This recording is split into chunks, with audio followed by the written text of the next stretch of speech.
వారంతా వ్యవసాయ కూలీలు. ఉదయం పత్తి చేనుకు ఎరువులు వేసేందుకు వెళ్లారు. సాయంత్రం ఇంటికి తిరిగి వచ్చే సమయానికి ఒక్కసారిగా వాగు పొంగింది. ఇంటికి వెళ్లేందుకు ఆలస్యం అవుతుందని భావించిన వాళ్ళు అలాగే ట్రాక్టర్ను వాగు దాటించేందుకు ప్రయత్నించారు.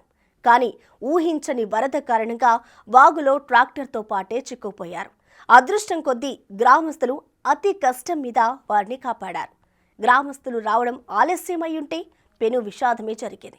ఈ ఘటన ఎక్కడ జరిగిందో, ఎప్పుడు జరిగిందో తెలుసుకుందాం.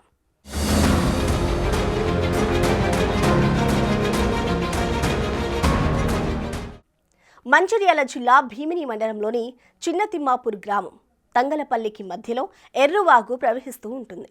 కన్నేపల్లి మండలంలోని మాడవెల్లి గ్రామ పంచాయతీలోని బొత్తపల్లి గ్రామానికి చెందిన లట్కరి రవి అనే రైతు 5 కూలీలతో ఎరువుల బస్తాలు వేసుకుని తిమ్మాపూర్లోని తమ పంట చేనుకు శుక్రవారం ఉదయం ట్రాక్టర్లో వెళ్తారు. పత్తి పంటకు మందు వేసి తిరుగు ప్రయాణమయ్యారు. అయితే భారీగా కురిసిన వర్షానికి ఒక్కసారిగా వాగు ఉధృతి పెరిగింది. ఇంటికి త్వరగా చేరుకోవాలనే ఆతృతతో ఉన్నవాళ్ళు ఏం కాదులే అని వాగు దాటే ప్రయత్నం చేశారు. కానీ అనూహ్యంగా వాగులో ట్రాక్టర్తో సహా చిక్కుకున్నారు. క్షణక్షణ వరద పెరుగుతూనే ఉండడంతో తీవ్ర భయాందోళనకు గురైన వారు కేకలు పెట్టారు. విషయం తెలుసుకున్న గ్రామస్తులు పరుగున వచ్చి వారందరినీ సురక్షితంగా బయటకు తీసుకొచ్చారు. ట్రాక్టర్ను మాత్రం బయటకు తీయలేకపోయారు.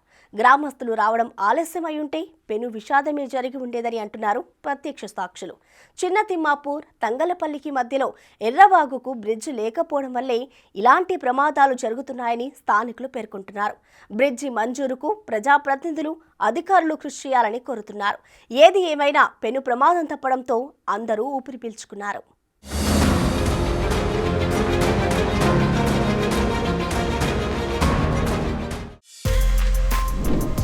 For more videos like this, subscribe Big TV channel.